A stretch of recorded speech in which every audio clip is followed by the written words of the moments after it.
What's up, everybody? Damon here, and in today's gaming news, new games from Remedy and Bloober Team are revealed, and It Takes Two has sold 20 million copies. This is your Daily Fix.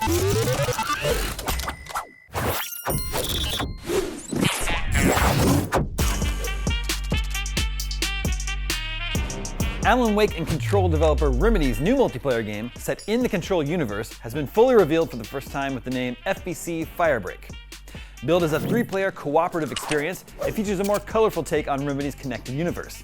The first gameplay trailer shows 3 characters in environmental suits battling a variety of enemies in fast-paced first-person gameplay.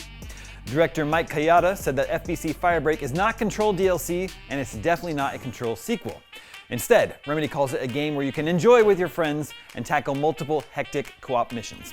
He explained, "We have always done single-player games at Remedy, and rest assured we have more single-player games in development, and they will be awesome. But for a long time we've wanted to make a PvE multiplayer game. There are loads of us here who love multiplayer besides single-player. We don't want to be doing the same types of games all the time. It's good to take on new challenges." Notably, Remedy says that FBC won't be a typical live service game. While there will be plenty to unlock and will feature a steady supply of fresh content, it won't be geared around, quote, logging in every day for some loot or fear of missing out on materials. It will also feature plenty of new stories set in the world of Control, albeit with a somewhat different approach. He continued, "For the people who are keeping up with the single-player journey, we wanted to make sure that FBC Firebreak was a legitimate and impactful part of that history and lore. The narrative style you've seen in our previous games just wasn't ever going to work here for this kind of game." When you think about these differences in FBC Firebreak's gameplay, world over story, multiplayer over single-player, voice chatting with your teammates, action over exploration, and so on, you can probably see why it was important that we made FBC Firebreak a standalone experience. That said, you will see more of Control's world, more of the Federal Bureau of Control, meet more of the people who work there, explore more of the oldest house, run into more weird stuff, and importantly, experience this world, old and new, from a completely different perspective. In the meantime, work continues on Control 2, which is currently in the design stage of development. Remedy is also preparing new Alan Wake 2 DLC. As for FBC Firebreaker, it will arrive in 2025 for Xbox Series X and S and PC, and will be available on day 1 on Xbox Game Pass. Moving on, Bloober Team's next release after Silent Hill 2 Remake is a sci-fi horror game called Kronos: The New Dawn. In development for Xbox Series X and S, PC, and PS5, Kronos is touted as Bloober's first original franchise in the survival horror genre. According to the official release, it is a twisted time travel story set in an unforgiving post-apocalyptic future in 1980s Poland. I don't know how future and 1980s work. Looks like it will be a third-person game with distinctly Dead Spacey vibes. Bloober Team's CEO said, "Following the success of Silent Hill 2, we are proud to present Kronos, an exciting new IP from Bloober Team.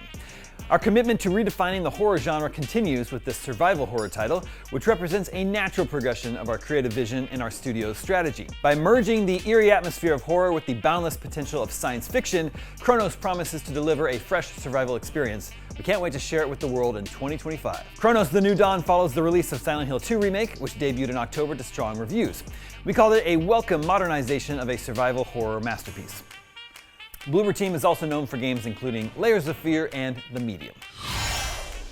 And finally today, Hazelight Studios has announced that its excellent cooperative adventure game and IGN 2021 Game of the Year nominee, It Takes Two, has sold over 20 million copies. That means probably close to 40 million people have played it. This milestone comes 3.5 years after the couch co-op game's launch on PC, Xbox, and PlayStation, with a Switch release following in November 2022. It Takes Two sold over 1 million units in the month following its launch, and its numbers have climbed steadily since. At last count, in March of this year, it had reached 16 million units, a testimony to positive word of mouth and effusive critical praise, helping the game continue to do well even years after release. And it helps that the game's been on sale numerous times since launch. It is currently just $10, down from $40 on the PlayStation Store at the time of this taping. It Takes Two was showered with accolades on launch, earning a 9 out of 10 review score from us. It's since settled at an 88 on OpenCritic, and it won Game of the Year, Best Family Game, and Best Multiplayer Game at the Game Awards 2021. It also took home a GDC Award for Best Design, Game of the Year, and Outstanding Achievement in Game Design at the DICE Awards, and a BAFTA for Multiplayer Game and Original Property. A film adaptation is currently in the works at Amazon Studios, with Dwayne "The Rock" Johnson producing. Meanwhile, developer Hazelight Studios, headed up by Joseph Fares, has been relatively quiet since It Takes Two's release. The studio's first game, A Way Out, came out roughly 3 years before It Takes Two, meaning we may be due for another announcement from the devoted cooperative game studio. And wouldn't you know it, Fares took to Twitter to tease his next game today. He said, getting a lot of questions about the next game. Here's a tease. It is a brand new IP called Redacted. Can't wait to show it soon. Fans are guessing the title is either Salsa Surgeon, Super Balloon, or Stunt Mission. In any case, I wouldn't be surprised if the next game is revealed this December at the Game Awards. And that is your Daily Fix for Thursday, October 17th.